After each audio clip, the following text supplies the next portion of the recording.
up, Life Gang? It's Amber. What it do is Philip. Hey guys, if you hadn't already, go ahead and subscribe to our channel, give this video a thumbs up, and leave us a comment below. Yeah, and today we're going to talk about parenting styles. Yeah. Let's get into it. Okay. So, parenting styles. Sometimes they're different. Like ours.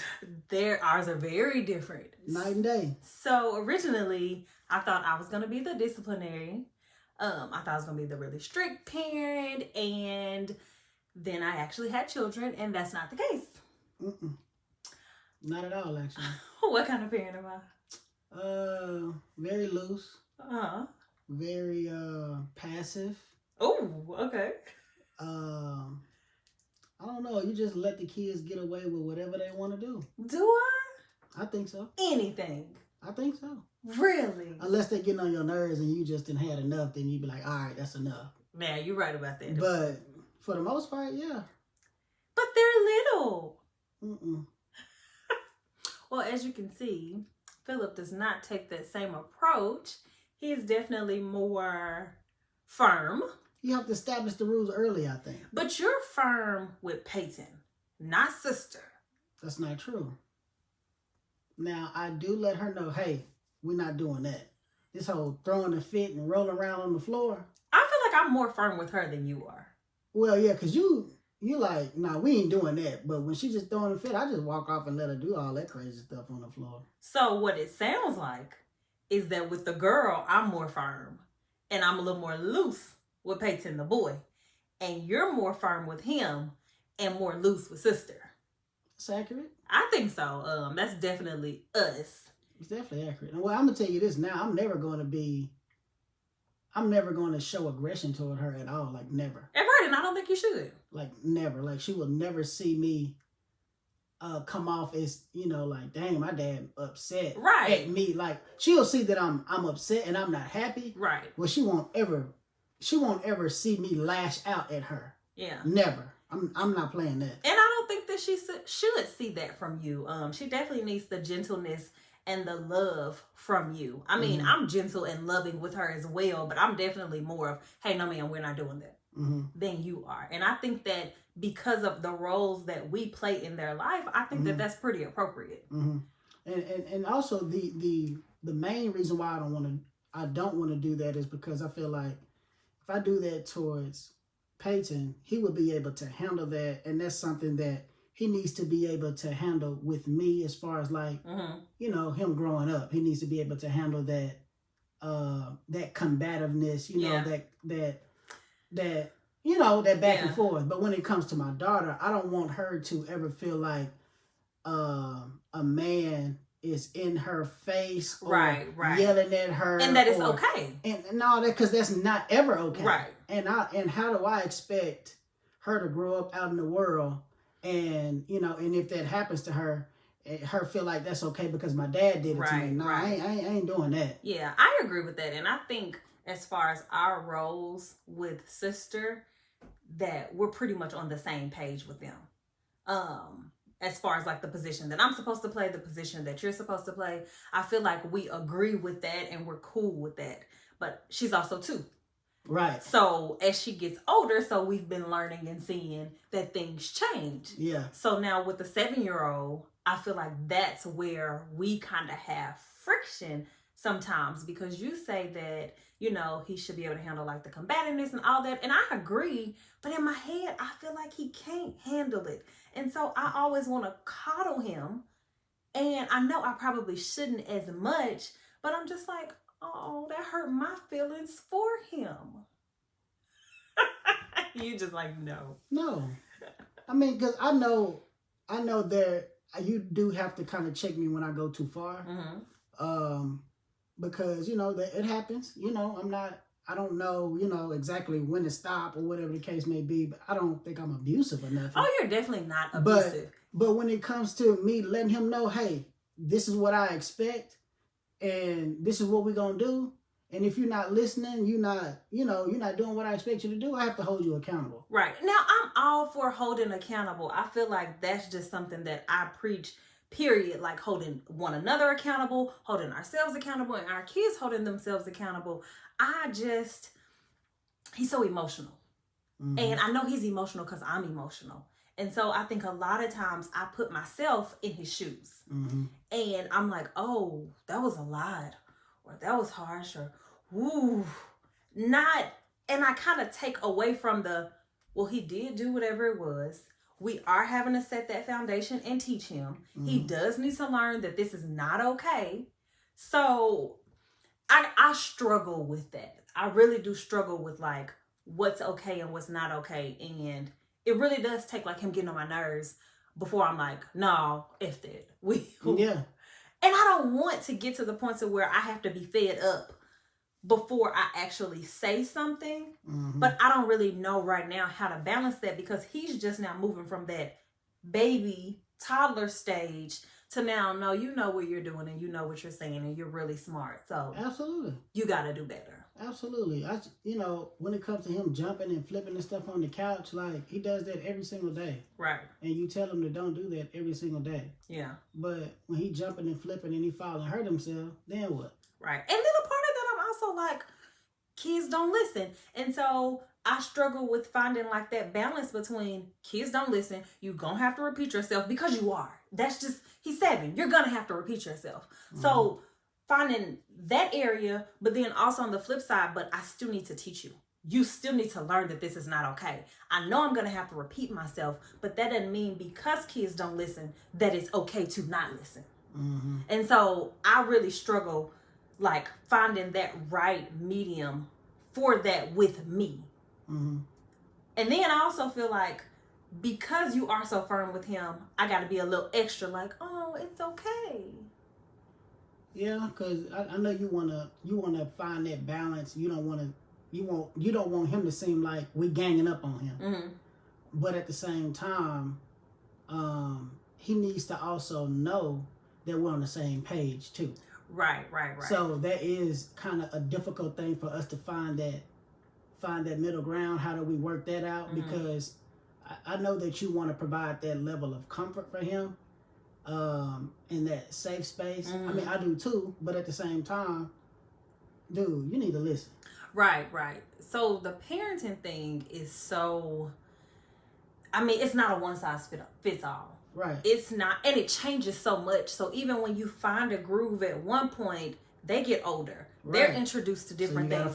So you got to find a whole different groove. And I'm totally okay with revamping the plan and revamping the style.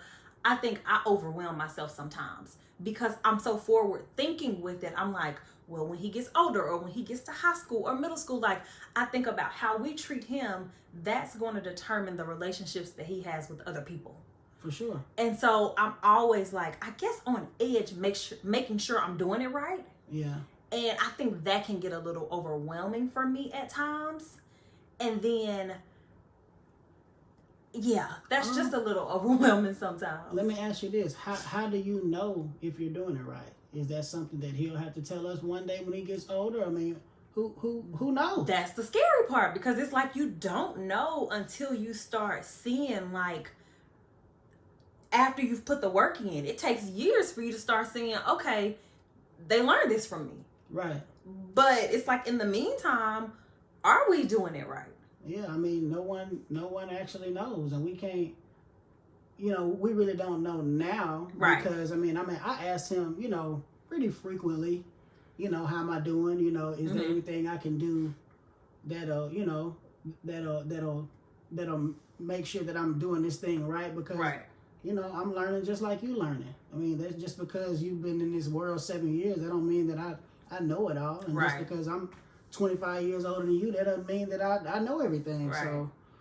So I try to get that feedback from him as much as possible. But like you said, he's more comfortable coming to you than he is to me. So I don't know if he's just telling me what I want to hear at that time or what. Because, he's had conversations with you before about me that he would never have with me. And what's crazy is he's more comfortable coming to me, telling me something like that. But he's not a mama's baby. No, Like, because like establish that, like let him know, like he loves me. He is not. He doesn't necessarily not like you. No, he's not a mama's boy at all. But like he is a daddy's boy, like all the way. Yeah. He was a mama's boy, you know, like up until maybe like 2 or 3, if that much. I don't know. Honestly, I don't know. Probably even before then. Okay, maybe the first year. Okay, yeah. The first because year after he started definitely like really talking and walking and going outside. Yep. Because we was cutting the grass together at 2. Yep. Cause you know what I mean? Yeah. Stuff like that. So he's not a mama's boy. He is a daddy's boy to the T. But he's also super emotional and super expressive, and I'm super emotional and super expressive. So I think he just feels more comforted talking to me. Personality wise, that child is me.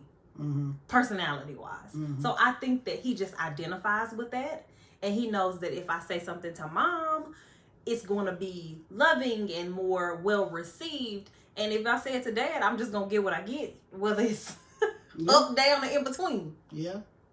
So parenting is challenging. Yeah, for sure. And it's scary as well, because something that we always talk about is how like we are literally determining the type of people that they're going to be. Mm-hmm. And I think the overall thing is just us making sure that we're on the same page with what we want to instill in them, with the type of people we want to try and raise them to be. Yeah. And I think if we're on the same page with that, and they're still getting like that love and trust from both of us, then it's okay to have varying parenting styles. You know what? I want to go back to the question that I asked you earlier. Like, how do you know if you're doing it right? How do you know? Because even if your child grows up, stay tuned to go off to college, have their own career, get married to the person that they're in love with them, whatever, and they go on to do all of that, but they have all these mental issues. They have all this trauma from their childhood. Right. Did you fail? So for me, accolades don't mean you did it right. Mm-hmm. Accolades mean that you may have did a good job in preparing them for life. Mm-hmm. But for me, I'm more concerned with the type of person that they will become, the type of relationships they will form, the type of things that they will put up with, and also just the type of things they will stand for. Mm-hmm. So for me, and definitely preparing them for life, but for me, that means way more than you checked off boxes: college, graduated, wife, husband, kids, house.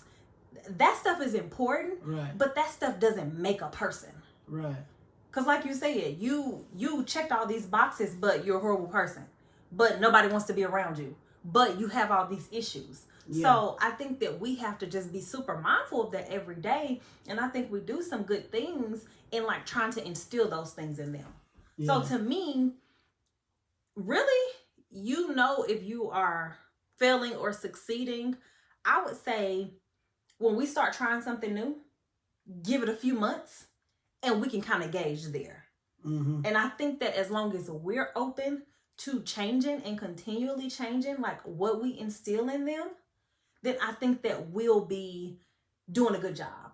Okay. And then also, as long as we have a good understanding of what we're trying to instill in them, because they're watching us, just us, how we interact, what we do. So the things that we want to teach them can't be too far off from the people that we are. Right. And so I think that matters a lot. Yeah, because when they go out, into the world and they go over a family member's house or a friend's house or something like that, then all that we can go off of right now is how well they use their manners. Right, right. The please and thank you, the, cleaning up after themselves. Yeah.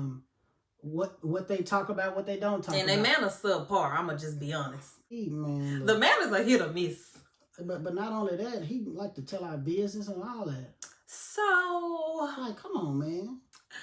He's talkative. He's a little chatty Cathy, but I keep talking about, like, I was chatty as a kid. Like, I remember getting, like, my mom telling me, hey, if you go to school and tell our businesses again, I'm going to whoop your butt.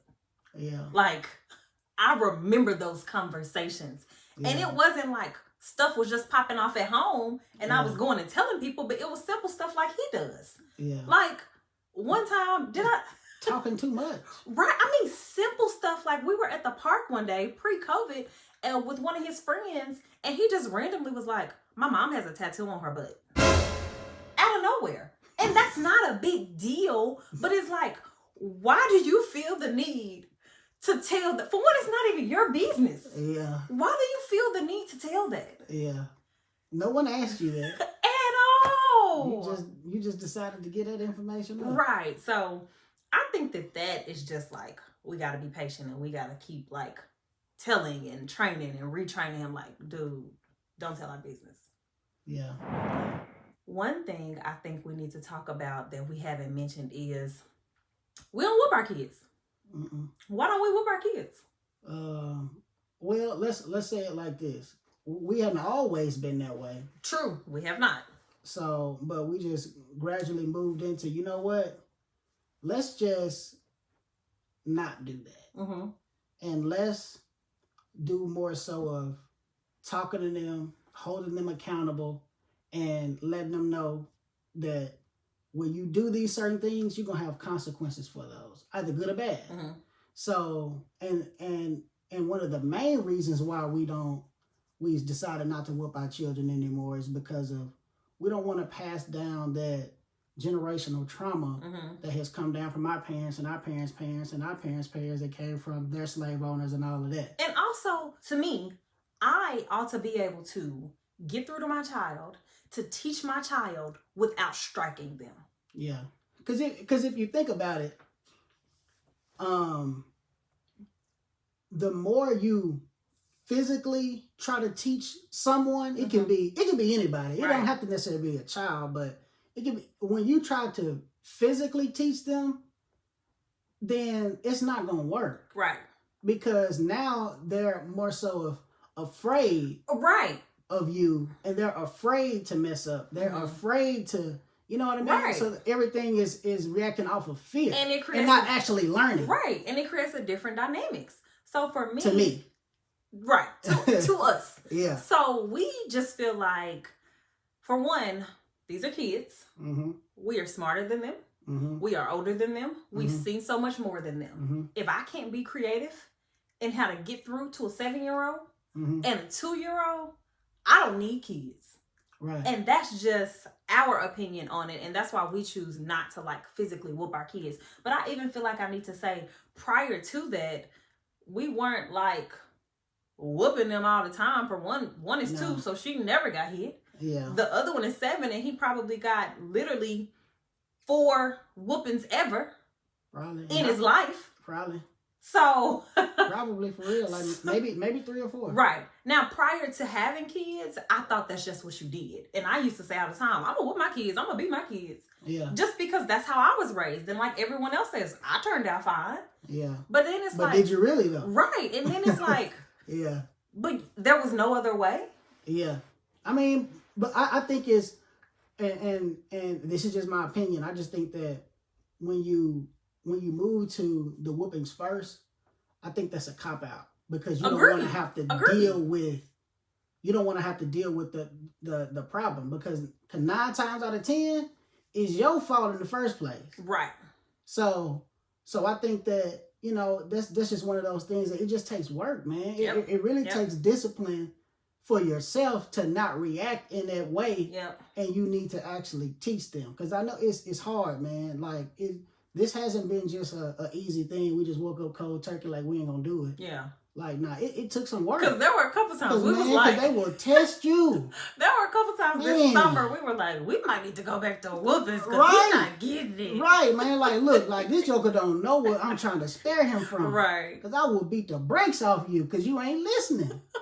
But you just but you can't, man. We decided we're not doing that. And we literally had a conversation like, do we need to go back to whoopings? For real. And it was just like, no, we are not going to do that. We have to find other ways to like get through. Right. And even with that, like with the whole me being a disciplinarian and then you not really, like. Because I fuss all the time. Yeah. But when I fuss. It hits so different. Oh, tears get to rolling. It's so annoying because... So, and that made it a lot more easier for me to be like, all right, I don't need to whoop him, because if you already crying, why do I need to then make it worse? Like, you already are upset that you're disappointed, that I'm disappointed in you. why do I need to then take it a step further? Right. You know what I mean? So, but not with the raising my voice with the little one, with sister, because no, he never. I don't, dude. If I could just say no, she gonna start crying. She is. If I say stop, she gonna start crying. Her little feelings be like, so like, come hurt. on, man. Like, I ain't even raised my voice. I didn't do anything. I just was firm. Right. And I said, you know, hey, chill. What? Meanwhile, I say no when she tell me in a minute. Right. Stop. Hold on, mama. Both of them. Both of them. What? But if I say, hey, y'all sit down, everybody stopping. But that's just the power of a father. Yeah. And that's also why I'm okay with not being as much of the disciplinary, because you're in the home. You take on that role. Now, if neither one of us took it on, it would be like, wait a minute, something gotta give. But I am a woman and I'm their mother. And so naturally I'm more nurturing to them. But I can be, because you're balancing that out. So at the end of the day, like, I think we both have to like be cool with and like always remember that we're balancing one another out. And I think they end up getting the best of both worlds, and they end up getting both like what they need from us, because our styles of parenting are so different. Yeah. Keep thinking about that question, like, how do you know if you're doing it right? Sometimes if that happens, a parent can blame themselves. Well, a parent can. And say, you know, like, what did I do? Right. You know what I mean? And sometimes it is on the parent, but not every time is that on the parent. So I feel like there needs to be a different measure than my kid never went to jail and my kid graduated college or went to college, so I must have did something right. Because you literally got some psychopaths who literally check off every box. Oh, for sure. So I don't feel like that's the best judge. But I also think when they get older, and this is something that we talk about all the time, is like, we still want to have that relationship with them, like that good, healthy relationship. So you have to put in that work in the beginning, like lay that foundation now to make sure that later you can have that, because there are parents who feel like they did everything right and now their kids hate them. Yeah. They don't see their grandchildren. Like, I couldn't wait to get up out of there. Right. Yeah. But for us, like being on the other side of that, it took me a while to realize, oh, that probably wasn't the best thing that, you know, happened in childhood or something like that. So I think it takes a minute for, once you become an adult, to realize that there were some issues. But I know for us, things that we didn't like about our childhood or things that we thought were really great, we still remember and we are like implementing now. Oh, for sure. Like, I feel like my mom set like a really good foundation for me. She was really intentional with just about everything she did with me. And I feel like it was some great stuff in there. And then I feel like there are a couple things where, you know what, I'm not going to do that part. Yeah. And so now it's just like doing that and reaching our kids and like meeting them where they are to teach them. Yeah, I know you're not the only one that thinks about and reflects on their childhood. Right. And said, all right, I'm going to take this, but I'm not going to do that. Right. And I think that for us, I think that we're thinking about that a lot earlier. I think that, I mean, we may be.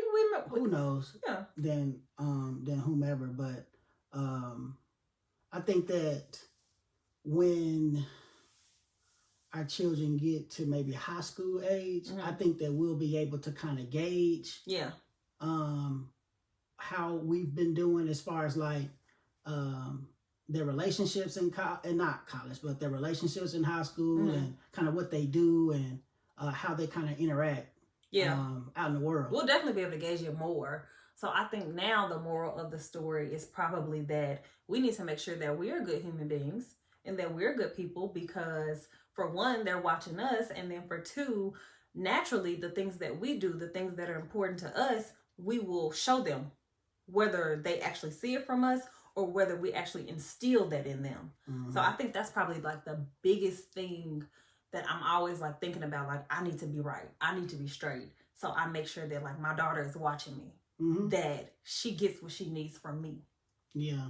And also with how I treat you. I want her to see that. I want him to see that.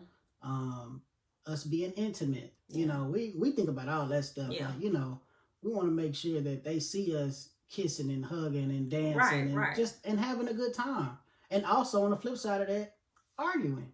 And not like having a disagreement. Like, so Right, they can see right. that it's More healthy. so of like, having a disagreement, but not going back and forth Right. and hollering at each other. And we don't do that in front of our children, but to simply have a disagreement, like it happens, right. and it, you know, and it's okay. Yeah, and it's perfectly fine. Yeah. That's a part of it. Yeah. Because we're gonna disagree with them too. Right. But at the end of the day, it's what I say. Right. So our parenting styles are all over the place. Yeah. But it works for us.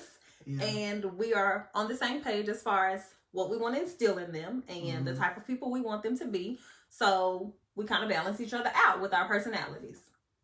Yeah. Yeah. Questions.